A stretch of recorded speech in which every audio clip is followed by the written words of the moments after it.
Naam. Pada hadis yang pertama, baginda Rasulullah SAW didatangi oleh seorang laki dan bertanya, "Ya Rasulullah, siapa yang mesti aku berbakti kepada kedua orang tuaku?" Kata Nabi, "Ibumu."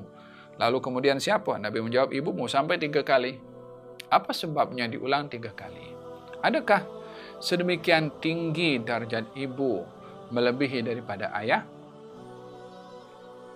Ulama di sini memberikan beberapa penjelasan tentang kedudukan ibu terhadap anak serta kedudukan ayah terhadap anak. Yang pertama,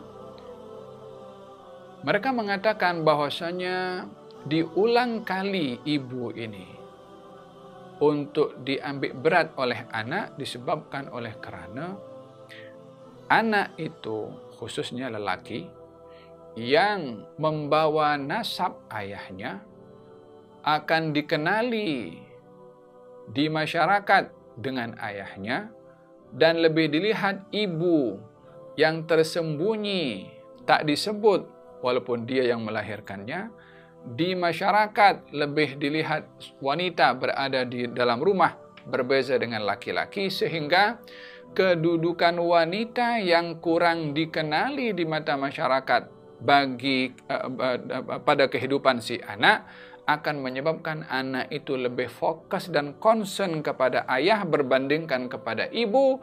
Maka ditegah oleh Nabi untuk mengingati ibunya walaupun berada di rumah, walaupun tidak disebutkan nasabnya dengan nama ibunya.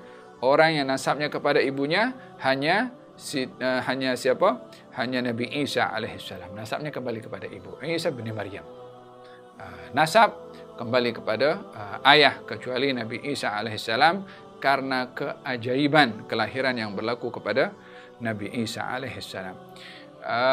Maka oleh kerana anak biasanya lebih merasa gah dengan ayahnya karena membawa nasab ayahnya, lupa kepada ibunya, maka Nabi ingatkan, ibumu, ibumu, ibumu. Yani jangan karena nasab kamu kepada ayahmu, kamu lupakan ibu kamu.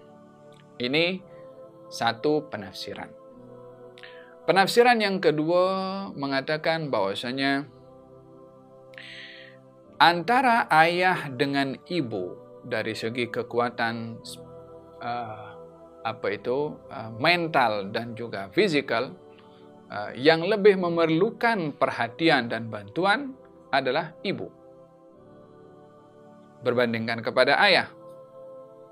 Maka diingatkan oleh Nabi terhadap anak untuk mengambil berat kepada ibu karena kebiasaannya bagi seorang wanita adalah lebih lemah berbandingkan laki-laki dalam pelbagai aspek.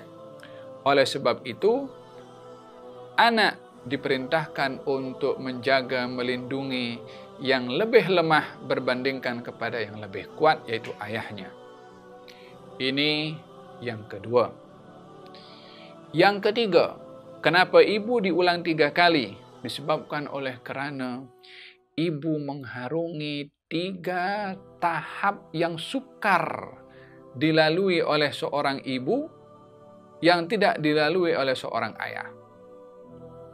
Yang pertama, hamil. Laki-laki mana ada tahu rasanya hamil? Tak ada. Tapi seorang wanita nak tidur salah, nak duduk salah, makan sikit dah dah kenyang sangat, karena perutnya mungkin besar sehingga tempat penghadapan makanan makin tersepit sikit. Malam pun tak selesa tidur, ya kan? Berjalan pun juga ke sana kemari membawa kandungannya. Kesukaran yang luar biasa dihadapi oleh seorang ibu. Yang kedua, saat melahirkan. Yang ini juga tidak dilalui oleh laki-laki. Dan masa-masa melahirkan ini adalah taruhannya adalah nyawa bagi si ibu tadi. Oleh sebab itu, ketika ada seorang lelaki bertanya kepada Rasulullah, katanya, saya bawa ibu saya saya dokong ibu saya pergi ke haji, saya bawa, saya dokong ketika tawaf, ketika sa'i sampai selesai haji. Adakah saya sudah membalas jasa ibu saya selama ini? Kata Nabi, perbuatan kamu itu belum mencukupi satu masa ibu ketika meneran nak melahirkan, belum cukup lagi. Satu teranan, ibu meneran. Dia jalan daripada Yaman, dia bawa ibunya. Dia pergi sampai tawaf sa'i selesai. Bukankah itu satu kesukaran? Ya, kesukaran, tapi dia boleh rehat, boleh minum kopi, boleh singgah sekejap, boleh ambil masa untuk. Tapi masa seorang ibu itu nak melahirkan, tak ada kata tunggu sekejap, mana boleh. Oleh hadza kata Allah Subhanahu wa taala, hamalathu kurhan wa wada'athu kurha.